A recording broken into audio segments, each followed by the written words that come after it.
Muy bien, entonces hablábamos de cómo construir la información y cuáles son los pasos que se utilizan para preparar la información y sobre todo cuáles son las fuentes de datos. En la experiencia hemos encontrado algunos clientes con diferentes fuentes de datos. Mari, ¿qué ha encontrado usted en esos datos? Lo primero que se ha encontrado es inconsistencia. Por ejemplo, no es lo mismo tener una fuente de datos de un ERP a tener una fuente de datos en un Excel. En el Excel yo puedo tener el mismo cliente con diferentes nombres. Puedo tener el mismo cliente con un nombre, un apellido, sus dos nombres, sus dos apellidos, y así la información se va distorsionando. A diferencia de un ERP en donde ya se genera un único código y con ese código vamos transaccionando. Exacto. Entonces, para que tengamos una idea, la extracción de los datos es de un documento procesado, como por ejemplo en el caso de las ventas de una factura. Los datos que se toman de la factura es la fecha de la factura, el número de la factura, el nombre del cliente. Si queremos geolocalizar el cliente, obviamente sería la dirección del cliente, la ciudad a la que pertenece, la provincia, el cantón, y vamos ampliando más esa data, ¿no? Y con esa data, pues nosotros vamos a utilizar términos un poquito técnicos, que no me gusta mucho dar términos técnicos, pero para poder consumir los modelos, estos datos se convierten en información que se llaman datos cualitativos y datos cuantitativos. Entonces, todo lo que tiene que ver con datos cualitativos, lo que va a determinar es la característica del modelo, ¿sí? Lo que yo puedo, digamos, por ejemplo, si yo quiero hacer el análisis de una persona, de cuántas personas tienen ojos azules, una característica sería el color de los ojos, ¿no? Una característica sería su forma de la cara, una característica es el color de su cabello. A eso nosotros le llamamos datos cualitativos, porque van a calificar al modelo o le van a dar una cualidad al modelo. Entonces, a veces nos hemos encontrado que el cliente pues dice, a ver, ¿qué información le pongo, no? Sí, por lo general no tienen como no han tenido esta experiencia de organizar o de mirar la información de esta manera, les surge esta inquietud que mostramos y bueno, gracias a la experiencia igual que usted tiene, nosotros podemos como que irles guiando, ¿no? Y guiando en información que es relevante y que les va a permitir enfocar su análisis a algo real. Ajá, y no importa el modelo de análisis que ustedes quieran crear en la parte de procesos operativos de la empresa, en las diferentes áreas, siempre van a coincidir los datos cualitativos en lo que es la línea de tiempo. Esa es una principal característica, la línea de tiempo que está determinado por el año de la transacción, por el mes, por el trimestre, por el semestre, por el día, por la hora, minutos y segundos. Entonces, uno de los datos de la línea de tiempo es un atributo que luego ya estos se van convirtiendo en atributos cualitativos, ¿sí?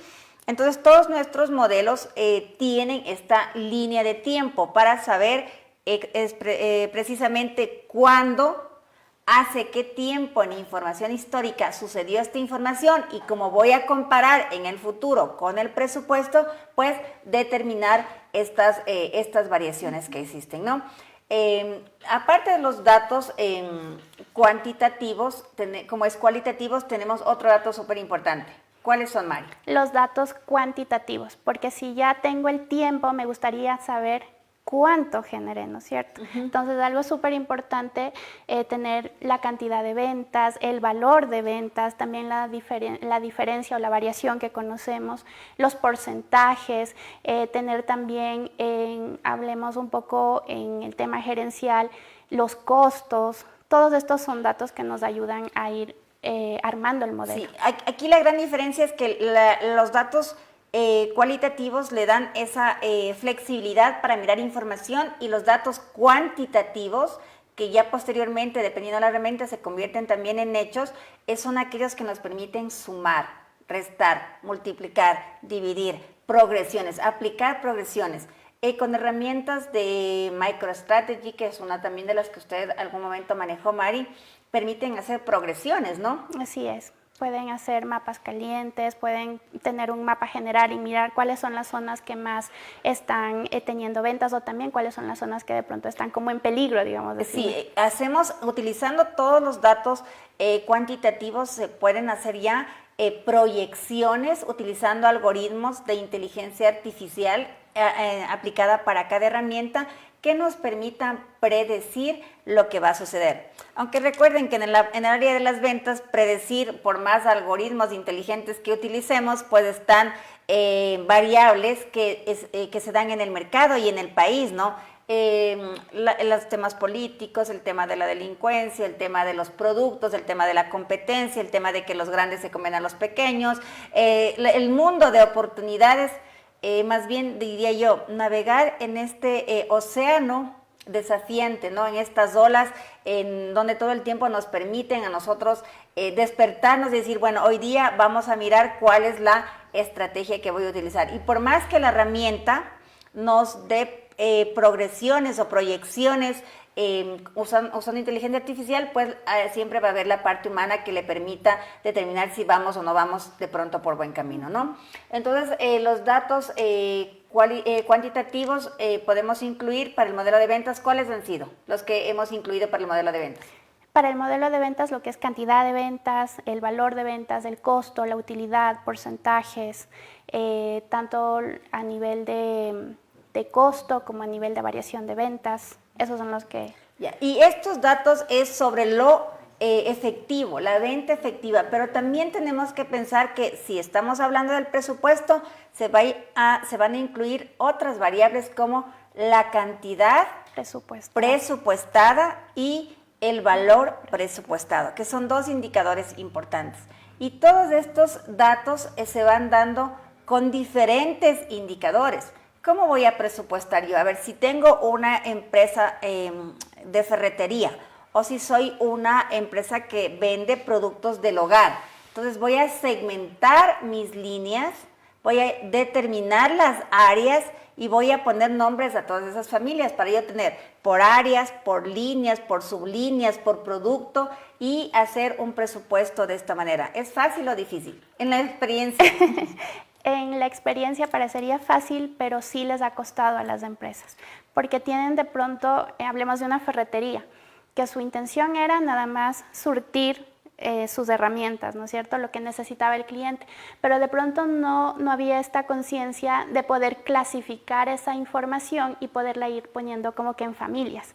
Entonces, cuando ya viene esta evolución de la información a través de herramientas tecnológicas, surge esta necesidad y entonces también ellos, eso creo que es lo bonito de estos modelos, ¿no?, que ellos empiezan a expandir su visión, empiezan a expandir su mente, empiezan a generar conciencia en su negocio y empiezan a clasificarlo. Y claro, hacer ese proceso de clasificación de pronto es como ese trabajito de hormiga que a veces muchos gerentes, dueños de empresa un poco se han resistido, pero que sin embargo cuando dan el paso, el resultado final es increíble porque ellos dicen, wow, en la línea, digamos, de galvanizados, estamos teniendo la mayor rentabilidad y era algo que ellos no lo sabían de un inicio porque tenían la información muy general. Y más que nada no estaban como que conscientes de pronto de que este producto corresponde a una línea de galvanizados. Lo que a mí más me apasiona es que con el cliente, cuando el cliente se deja trabajar, él mismo se descubre y él mismo descubre su negocio y él normalmente lo que nos ha ocurrido es que las empresas que han dado ese gran salto cuántico, digo yo, que están como que todos preparados, pero no todos decididos, esa es la palabra, todos estamos preparados, pero no decididos a dar ese salto cuántico para crear estos modelos de análisis, sobre todo en aquellas empresas pymes, ¿no? O porque las empresas grandes de alguna manera pues tienen que dar ese salto cuántico porque si no simplemente ya van a ser reemplazadas y van a pertenecer a otra categoría. Entonces cuando nos permiten hacer ese acompañamiento, ellos van descubriendo que su mundo de análisis puede ser segmentado de diferentes maneras. Entonces, por ejemplo, ahí ya nosotros nos damos cuenta que se han identificado claramente con el cliente los datos que se van a graficar en el modelo. Y luego vamos a dar el siguiente paso, ¿no? Ya tenemos todos los ingredientes de nuestro pastel, ya tenemos el pan, el azúcar, los huevos, la harina, y ahora sí, ¿qué vamos a hacer? A empezar a amasar este gran modelo, ¿no? Y viene una fase que se llama la fase de construcción. En la fase de construcción, ¿qué nomás ponemos? Bueno, en la fase de construcción básicamente es ya integrar todo esto, ¿no? A través de herramientas de extracción. Hay un concepto en inteligencia de negocios que es la minería de datos, que es a través de procesos de sentencias de SQL, empezar a ir generando paquetes que me van a ayudar a ir organizando la información de estos parámetros cualitativos, cuantitativos, pues ya irlos pasando a un modelo a una información, por así decirlo, que lo entienda la herramienta de BI y pueda ser interpretada a través de los paneles. Sí, en este gran paso vamos a construir lo que comúnmente se llaman los warehouse de información, ¿no? Que tanto hemos hablado. Habla también de una palabra muy común que es la minería de datos, ¿no? Que es el data mining. Entonces ahí uno entiende en vivo y en directo cómo estamos construyendo este data mining. O sea, una cosa es decir, el data mining es para esto, funciona aquello, pero otra cosa muy diferente es como operar, estar ahí en la cirugía de la construcción del data mining y llegar a la construcción de nuestra gran bodega de información. En el caso de presupuestos vamos a construir una gran bodega de información que va a sumar datos de lo que ya hemos hablado, la jerarquía de tiempo, hemos hablado la jerarquía de los niveles, en este caso de líneas de negocio de la empresa, de las sublíneas que tiene, de las subcategorías. Hablamos, por ejemplo, de un sector automotriz. Entonces, si hablamos del sector automotriz, tenemos ahí grandes cantidades de información, como por ejemplo, el tipo de vehículo, el color, la categoría, el modelo, si es el tipo de combustible que utiliza, porque ahora ya con los autos inteligentes, que por cierto es nuestro nuevo desafío de compra, ya tener un auto inteligente bueno, qué tan bueno es tener un auto inteligente, ¿no? O a su vez, también ya los autos que se construyen ahora ya con recarga eléctrica, entonces por tipo de combustible, tipo de recarga, tipo de tamaño del vehículo. Entonces ya nuestra gran bodega sigue creciendo. ¿Y qué es lo que hemos logrado construir? Una fábrica de datos en forma automática, porque también, Mari, usted hablaba de que las herramientas nos permiten automatizar estos modelos para que si hay que volverlo a cargar nuevamente, usted vuelve a hacerlo hacha y machete. ¿No es cierto? Ya se generan procesos automáticos que obviamente algo súper importante es saber que estamos trabajando con datos históricos. Y si son datos históricos, siempre hay que tener como mucha delicadeza a este tema de qué tanto los vuelvo a generar, ¿no? Porque puede distorsionar la historia. Y sin embargo, hasta que esa cultura, hasta que esa conciencia se genere, pues cuando por algún motivo necesitan regenerar esta información, pues ya se lo hace de forma automática, muy sigilosamente, guiado por el cliente, obviamente de acuerdo a la necesidad, pero ya está de forma automática. Sí, pero también hay que darles más información de contenido de qué pasa con la información histórica generada. Nosotros hacemos un proceso que es de validar la información. Es validar el warehouse, es dar ese plus del sello de calidad de la data. Porque la data puede estar bien bonita, puede estar bien creada, puede estar hermosa y desplegando por ahí unos dashboards coloridos y a la pupila súper agradables, pero ¿qué información contiene? Cuando el gerente está metido en la empresa y conoce su información, él solo mira el número y sabe que está mal. Sí. Ellos tienen la habilidad de poner el ojo en donde estaba el dato. Ajá. Entonces, parte de nuestro trabajo es curar con el cliente esta data y que se genere una palabra que de pronto la venimos trayendo en los temas del ERP, que es la integridad de la información.